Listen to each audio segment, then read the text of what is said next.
하나님이 사랑하시는 비산동교회 성도님들, 지난 하루 동안 평안하셨습니까? 오늘 우리에게 주시는 하나님의 말씀은 출애굽기 9장 8절에서 12절까지 말씀입니다. 하나님의 말씀을 함께 읽겠습니다. 여호와께서 모세와 아론에게 이르시되 너희는 화덕에 제 두 움큼을 가지고 모세가 바로의 목전에서 하늘을 향하여 날리라. 그 재가 애굽 온 땅에 티끌이 되어 애굽 온 땅의 사람과 짐승에게 붙어서 악성 종기가 생기리라. 그들이 화덕의 재를 가지고 바로 앞에 서서 모세가 하늘을 향하여 날리니 사람과 짐승에게 붙어 악성 종기가 생기고 요술사들도 악성 종기로 말미암아 모세 앞에서 서지 못하니 악성 종기가 요술사들로부터 애굽 모든 사람에게 생겼음이니라. 그러나 여호와께서 바로의 마음을 완악하게 하셨으므로 그들의 말을 듣지 아니하였으니 여호와께서 모세에게 말씀하신 것 같더라. 아멘. 기도하겠습니다. 사랑의 하나님 아버지, 오늘도 우리에게 말씀을 듣게 해주심에 감사를 드립니다. 이 시간 주님의 발치 앞에서 말씀을 사모하여 앉은 마리아의 마음을 우리에게 주셔서 주님의 말씀을 하나도 놓치지 않는 우리 모두가 되게 하여 주옵소서. 오늘도 주님의 말씀을 듣겠습니다. 이 모든 말씀 우리 주 예수 그리스도의 이름으로 기도드립니다. 아멘.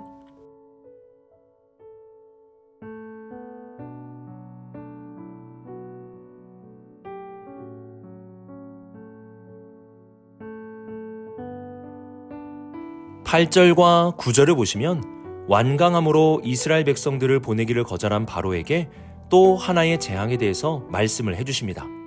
그 재앙은 화덕의 재 두 움큼을 가지고 바로의 목전에서 하늘을 향해 날리면 그것이 티끌이 되어 사람과 짐승에게 악성 종기가 되는 것입니다.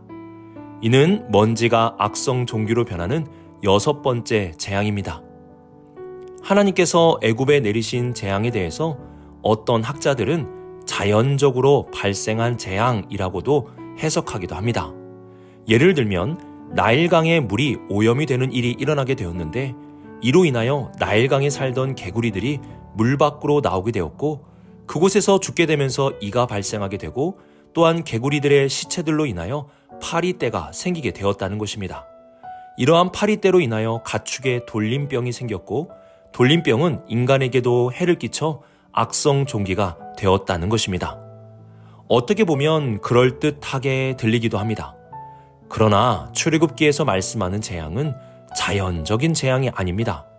예를 들면 두 번째 재앙인 개구리 재앙은 아론이 손을 내밀 때 개구리들이 그 물 밖으로 나오게 되었고 고통하던 바로왕이 내일 개구리들이 왕궁에서 나가게 해달라고 요구하자 바로왕이 원하던 바로 그때에 개구리들이 집과 마당에 나와 죽게 되었음을 말씀하고 있습니다.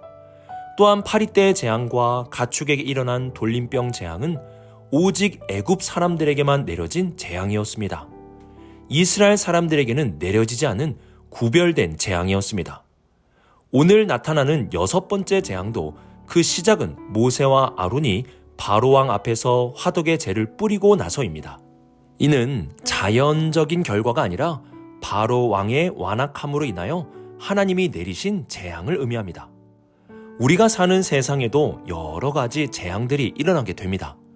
그 재앙들이 일어나게 될 때 자연에 의한 원인과 결과들로 많이들 생각을 하게 됩니다. 물론 하나님이 만드신 자연 안에서도 재앙이 일어날 수도 있습니다. 대륙의 거대한 판이 움직이는데 그 움직임 속에서 지진이 일어날 수도 있고 바다의 기온이 올라가 상승 기류가 생겨 태풍이 일어날 수도 있으며 평균 이하의 강수가 내리지 않아서 기근이 일어날 수도 있습니다.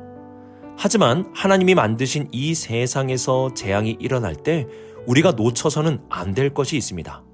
그것은 출애굽기에 나타나는 재앙과 같이 완고함과 그 완고함으로 인하여 내려지는 재앙이 있다는 사실입니다. 그러므로 우리는 이 시대 속에서 일어나는 재앙 앞에서 늘 우리 자신을 돌아볼 수 있어야 합니다.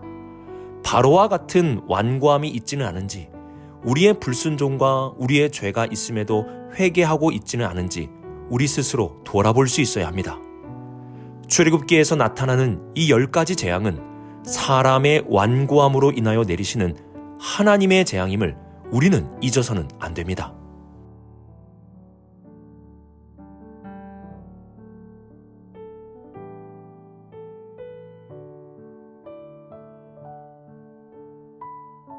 모세와 아론이 바로 왕 앞에서 재를 날리자 악성 종기가 생기게 되었습니다. 이전 5번째 재앙에는 가축에게만 그 재앙이 임했습니다. 그러나 이번 6번째 재앙은 가축뿐만이 아니라 사람에게도 그 악성 종기가 생기게 되었음을 알려줍니다. 11절을 보시면 바로의 최측근이었던 요술사들도 악성 종기로 인하여 모세 앞에 서지 못하게 되었다고 말씀합니다. 가장 안전하다고 여겼던 바로의 품도 이제는 하나님의 재앙으로부터 안전지대가 되지 못하였습니다. 우리는 재앙이 뒤로 갈수록 그 재앙의 크기와 강도가 점점 더 세지고 있다는 것을 보게 됩니다.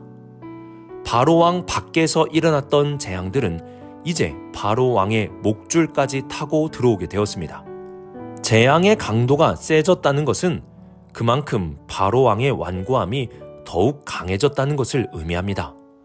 바로는 지금 자신의 완고함과 하나님이 보내고자 말씀하시는 하나님의 뜻을 놓고 대결을 펼치고 있는 것입니다. 그러나 바로가 완고하면 완고할수록 하나님의 재앙의 크기는 더욱 커지게 될 뿐입니다. 결국 바로는 하나님을 이길 수가 없습니다. 바로가 대애굽의 왕이라 할지라도 하나님의 뜻을 거스를 수는 없는 것입니다. 왜냐하면 하나님은 이 세상의 진정한 왕이시고 주이시기 때문에 하나님이 정하신 뜻은 반드시 이루어질 수밖에 없는 것입니다. 우리는 이러한 바로 왕의 모습을 보면서 무엇이 진정으로 어리석은 삶인지 깨달을 수 있어야 합니다. 어리석은 자의 모습이 무엇입니까? 바꿀 수 없는 하나님의 뜻 앞에 완고함을 가지고 살아가는 것입니다. 하나님이 정하신 뜻은 이루어지는 것을 의미합니다. 우리가 하나님의 뜻을 발견하게 되면 완고함으로 저항하는 것이 아니라 그 뜻 앞에 굴복하며 그 뜻이 이루어지기를 소망하며 살아갈 수 있어야 합니다. 그러면 하나님의 뜻은 무엇입니까?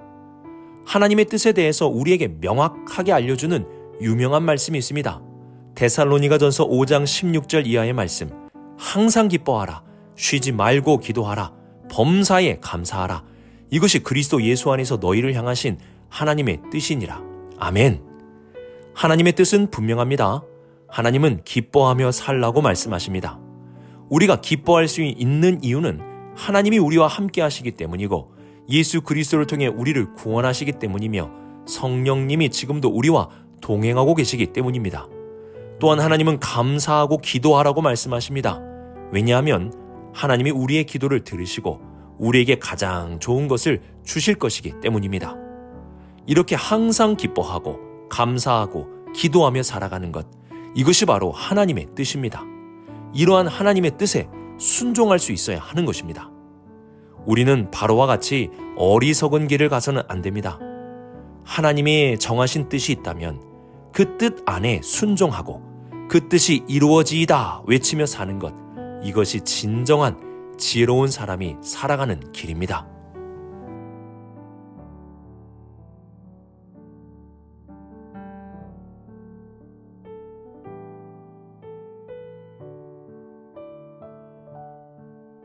(12절을) 보시면 그러나 여호와께서 바로의 마음을 완악하게 하였으므로 그들의 말을 듣지 아니하였으니 여호와께서 모세에게 말씀하심과 같더라고 말씀합니다.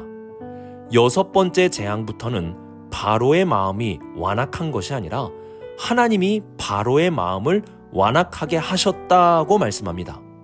하나님은 바로가 심판을 받도록 그의 마음을 더욱 완악하게 하셨습니다. 우리는 이러한 말씀에 대해 의아한 마음이 들게 됩니다. 어떻게 선하신 하나님께서 사람의 마음을 완악하게 하실 수 있는가?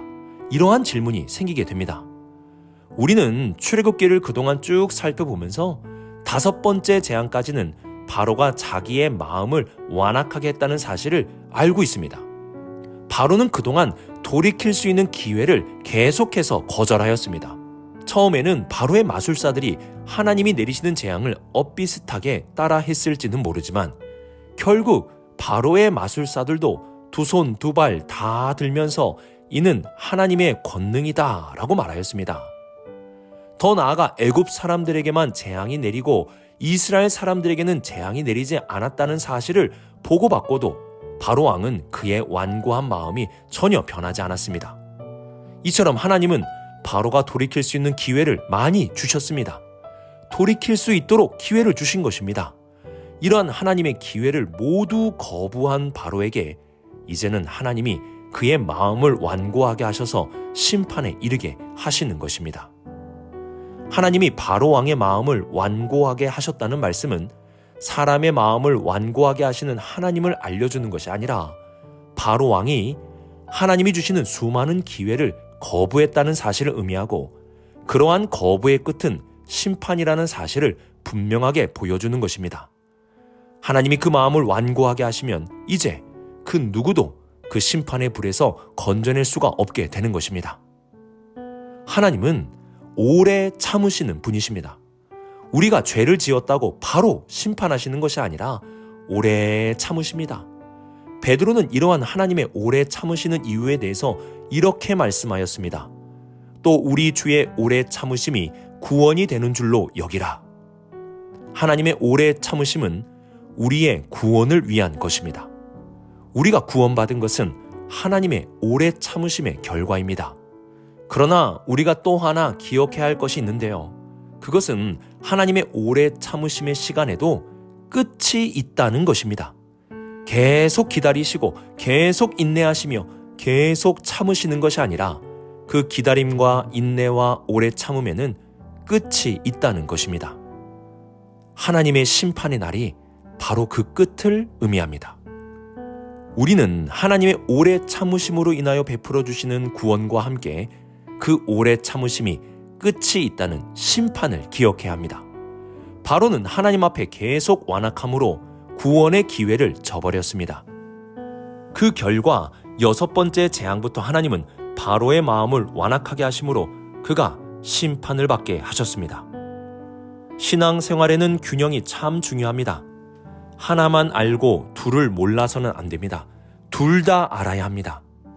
하나님의 오래 참으심으로 구원을 받은 우리는 그 은혜에 감사와 찬양을 드려야 합니다.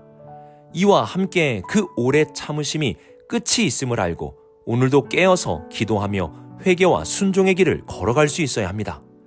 이러한 신앙생활의 균형이 있어야 건강한 신앙생활, 행복한 신앙생활, 주님이 오시는 그날까지 흔들리지 않는 신앙생활을 할 수 있게 되는 것입니다. 오늘의 말씀을 묵상하며 재앙 앞에서 나를 돌아볼 수 있기를 바랍니다. 그 재앙이 나의 완고함으로 인한 것은 아닌지, 나의 불순종과 죄로 인하여 내려지는 재앙은 아닌지 돌아볼 수 있어야 합니다. 재앙이 아니라 재앙을 보고도 깨닫지 못하는 것이 재앙입니다. 그리고 우리는 바로 왕과 같이 하나님의 뜻과 완고함으로 대치하는 어리석은 길로 가서는 안 됩니다. 하나님의 뜻이 있다면 순종하는 것이 참으로 지혜로운 길입니다.